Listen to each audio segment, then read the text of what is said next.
Hello and welcome. I'm Andy Ryland with Trusted Life Circle. This video covers settings and steps to assist in the safety and security of your loved one's phone in the face of financial scams and identity theft. This is part of a complete series to make your person's phone a lifeline, not a liability, in the journey of mild cognitive impairment, Alzheimer's disease, and Alzheimer's disease-related dementias. The instructions in this video are aggressive and are intended for individuals showcasing cognitive decline and who are becoming dependent on caregiving.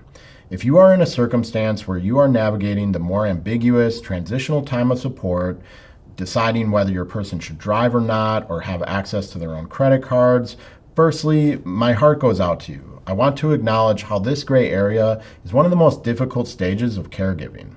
Making decisions now can help accelerate quality of life for everyone involved, and matters of their phone are also a variable in safety and security that need to get addressed.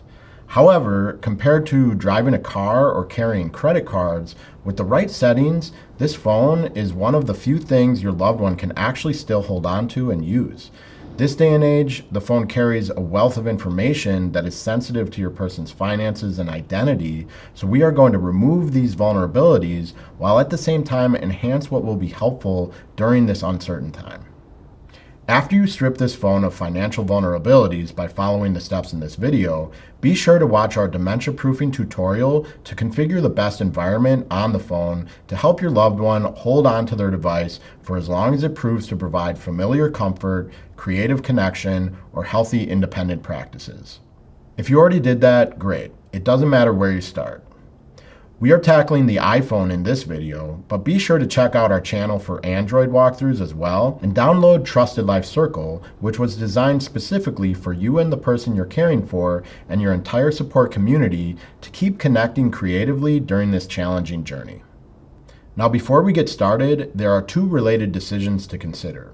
One, you could wipe the phone entirely and factory reset it. I would still advise walking through these steps just to be sure you have account information secure and you're not accidentally loading unprotected information in from an iCloud account. With my mom's phone, I determined it was easier to scale it back within the established environment and information the phone already had. The other decision to consider is the cell phone plan. If your person is remaining in a secured facility without risk of wandering, you could cancel the cellular plan and keep the phone on Wi-Fi only. However, it was useful to keep my mom's cell plan intact, especially in the early stages when she wasn't living in a facility and I was caregiving her in her house. And also, since her phone number was connected with various billings and authentications I needed while sorting matters relating to power of attorney and estate planning. So keep this in mind early on and decide whether keeping the cellular plan is important for this phone. Now let's get started with configuring this phone for financial and identity theft security. We will get started by confirming the phone admin environment. First, let's make sure Wi-Fi is connected. You may be setting this up in your own space, but make sure it gets connected where your loved one spends the most of their time as well.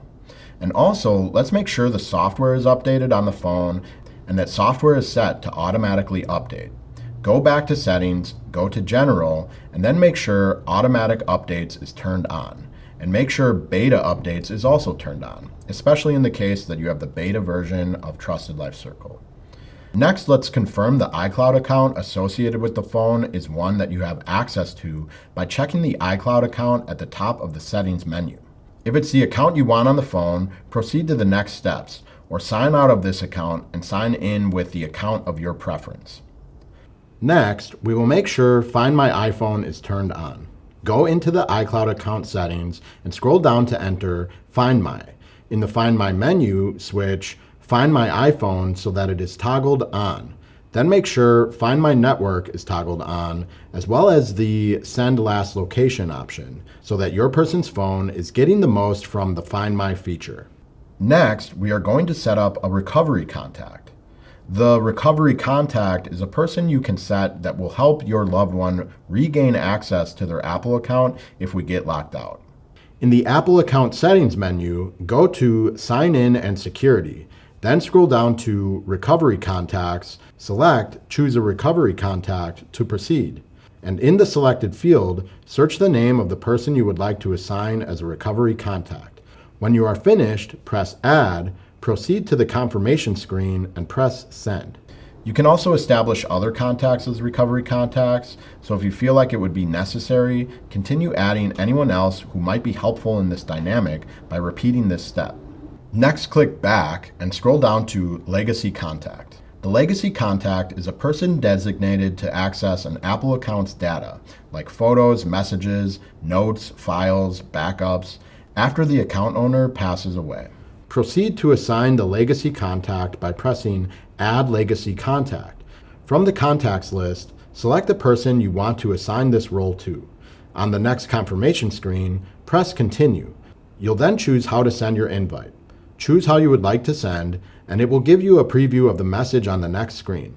You can edit this message if you like, or otherwise, press Send.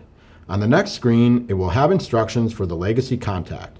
You'll want to confirm the birthday of your person by pressing Update Birthday, since the legacy contact will use that in their approval process. When that is confirmed, press Done, and the legacy contact can approve the invite on their own time.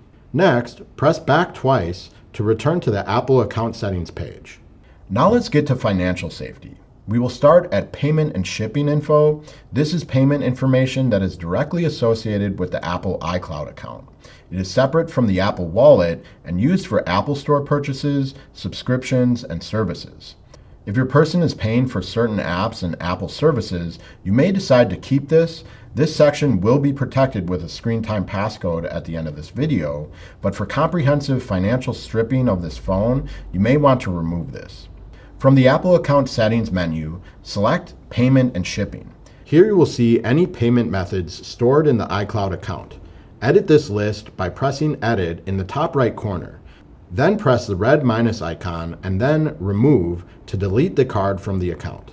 Repeat this step for any other cards stored on the device, and when you are finished, press back to return to the Apple Account Settings page. Then press back again to return to the main settings menu. On the main settings page, scroll down to select Wallet and Apple Pay. On the Wallet and Apple Pay page, scroll down to Payment Cards. Here you can select any card you see, and to delete the card from Apple Pay, scroll down to Remove Card. Now scroll down to Autofill Cards. To remove these, press the card, then press Edit in the top right, and then press Remove from Autofill to delete the card information from the phone. Repeat this step for any other card stored in Autofill. Inspect the Apple Cash cards. If there is a balance on the card, make sure to deposit that to the bank account associated with Apple Cash. Now scroll up to Turn Off Apple Cash to toggle this feature off, and then you can press Turn Off to proceed. Now let's remove any apps from the phone that include sensitive financial information or access. You will want to go through app by app to make these decisions. To see a full list of apps in one place, you can swipe all the way to the furthest screen on the right and search the app library. You can scroll down the list, and when you see an app with sensitive information, press and hold it to pull up Edit options. Then press Delete App to remove it from the phone. Banking apps and payment apps will be a must to remove, and removing social media apps will help prevent identity theft issues if this phone goes missing. Now I will even go as far as removing email apps. Depending on your person, checking email may be an ingrained habit, but with many cases of memory impairment, what goes out of sight will be out of mind. As long as you have configured access to email through your own means for important correspondences you may need to handle in assistance with your person, removing the email from the phone will protect your loved one from spam, confusion, and undesirable communication situations. Another helpful setting will be to have iCloud access turned on for the web. Go to the settings page, scroll down to iCloud. In the iCloud dashboard, scroll down and toggle Access iCloud data on the web. You can now manage the iCloud data remotely from your desktop. Now that your loved one's phone has been stripped of sensitive information, you are in a safer position to turn off the passcode to the phone to make it more accessible to your person without it posing financial liabilities in the event they misplace it or venture into transactional scenarios. Also, removing the Face ID further supports identity protection because it will then automatically disable identity-driven access to information.